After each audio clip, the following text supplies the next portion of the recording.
Hey guys, this is the third video of the day, so we're on a bit of a roll. This video is going to be on what to do with ace king when you miss the flop. So yeah, I haven't done much prep work for this video, but what I've done with the filters is from this challenge I'm doing, which I'm streaming and making content for.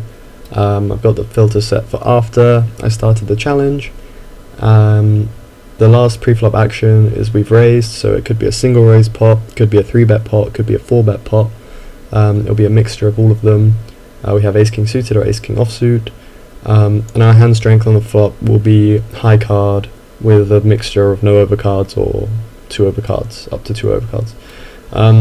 So those are the filters. So we just got 130 odd hands, and we're not sorting them by pot size. I've sorted them by time. So we're just going to see, just a random mixture of situations with ace king where we've missed.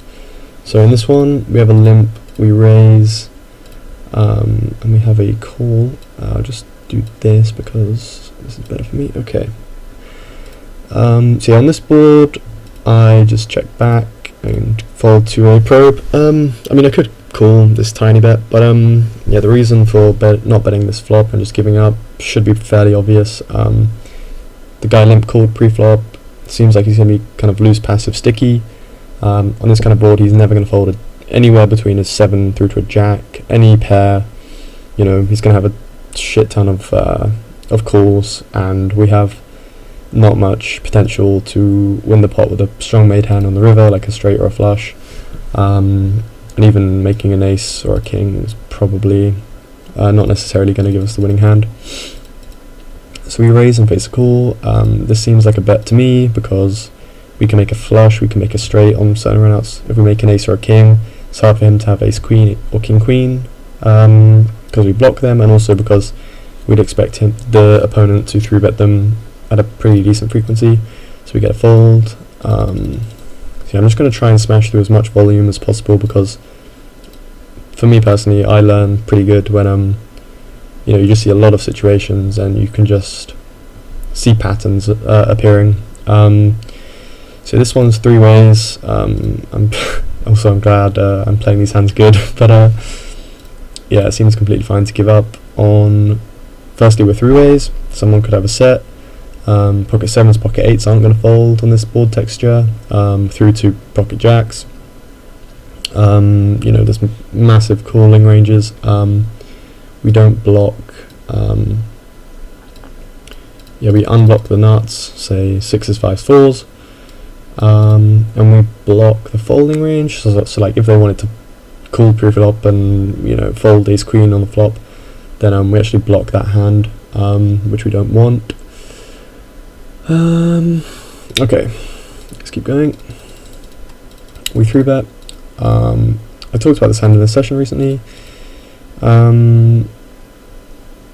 Yeah, this hand, long story short, well, I guess we improved, so it's fine.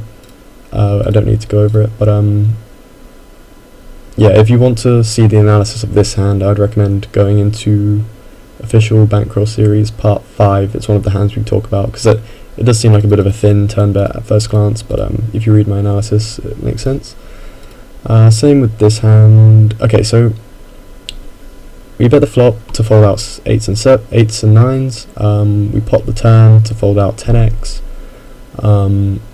and we brick on the river. So this is a typical situation. And the double barrel seems fine because we block the calling range of ace queen, king queen, and king x of hearts. Now on the river, what you want to do in this situation is you'd rather have like ace king of diamonds, because when you bet you unblock the king of hearts. So we kind of, in this situation, for us to bluff, we want him to have king jack of hearts. We want him to have a folding range like 8-9 of hearts or whatever. Sure, we might be bluffing with the best hand, but compared to if you check and they jam, you lose. So you don't want hearts on the river. However, on the flop and the turn you do want hearts because you block the calling range, whereas now you block the folding range. So this is a good spot to give up. although we block, you know, like I say, ace queen, king queen suited, we unblock pocket queens, pocket tens, pocket sevens, you know. So if we were going to do some kind of bluff, you know, it'd be better to have ace 10 of suited, even though we'd probably play that in a different manner. But so we check and it goes check check and we lose. That's how we play that. So we squeeze ace king here. So we have potential to make a flush of some kind. We block some flush draws. Basically our range is doing really well here. You know, if we river an ace or a king, we're probably going to have the best hand. He only has a comfortable calling range of pocket tens. It's pretty hard for him to have 6x. It's a spot where we can get aggressive with queens plus, maybe kings plus primarily, but queens as well, and maybe a bit if we're getting greedy. And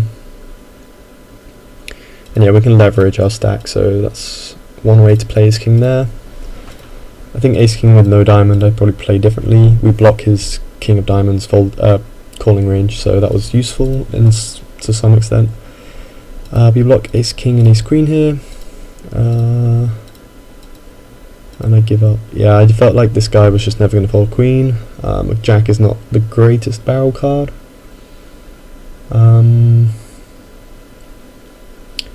Yeah, like if a club came in, we probably bluff clubs because we block some king high flushes. If 7-8 got there, maybe we bluff that, I'm not sure, but I just felt like this would never get through. Let's see, so we 3-bet. This seems like a board we can just give up on. We check call a tiny bet and we win. Seems fine. We can get folds from some stuff, like, you know, 8s and worse. We get min raised and we just fold. If we had like 1 spade or 2 spades, probably jam. But yeah, that hand is too weak. We could also open up the possibility to bluff off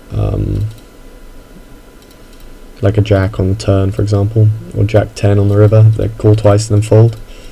So we 3-bet ace king here. Really bad board. Well, I say that. We don't expect 4s, 5s and 6s to continue all of the time pre. We unblocked diamonds as well.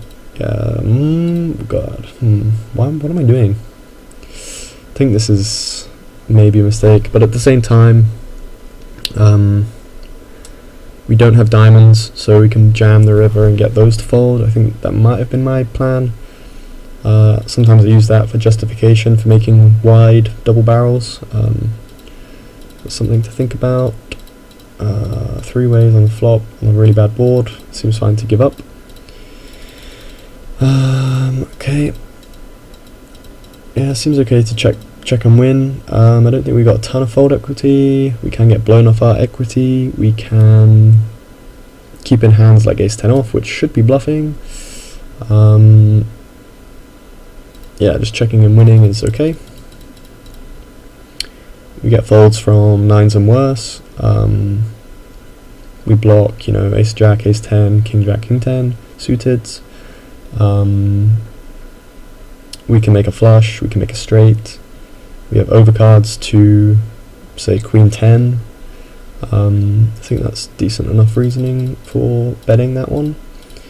Really bad board, and we give up. That seems fine.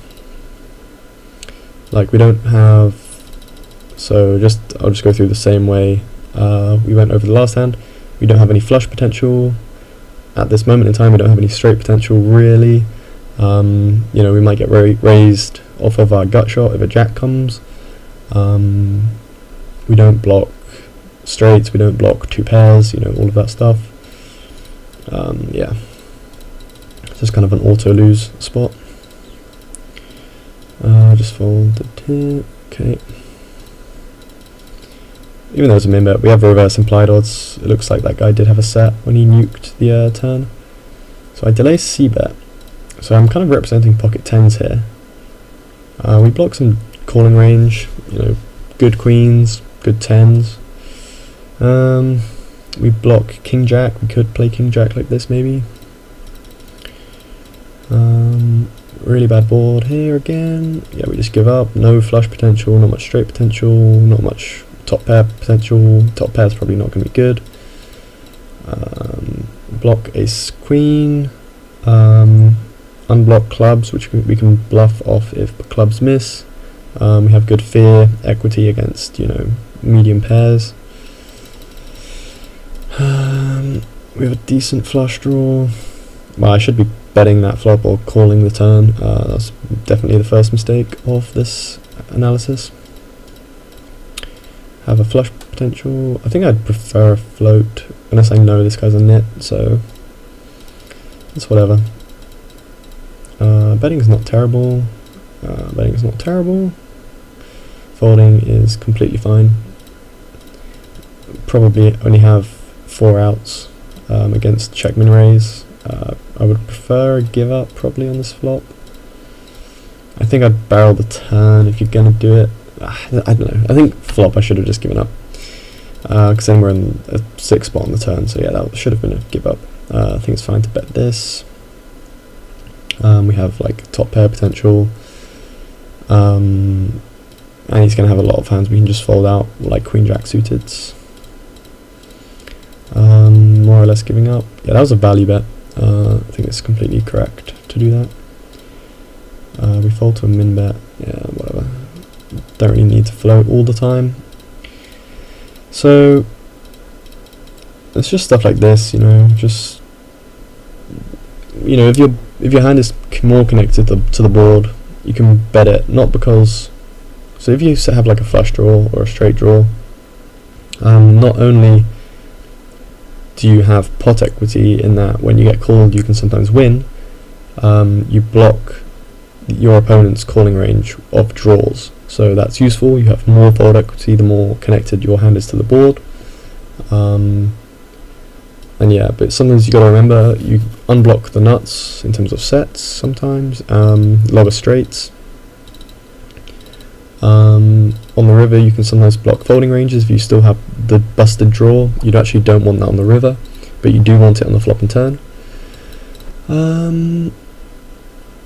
So yeah, just look at what you're blocking, what you're unblocking, and try and make an argument for why it's good to do it.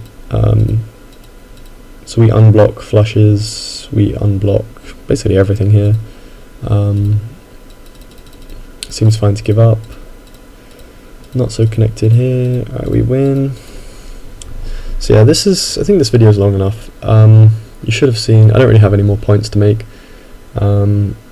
You should have seen the patterns by now. So yeah, just think about your opponent's range and your range, what hands they're going to be calling with, what hands they're going to be folding, and see if you can use that to your advantage. So yeah, I hope you learned something, and I'll see you in the next one.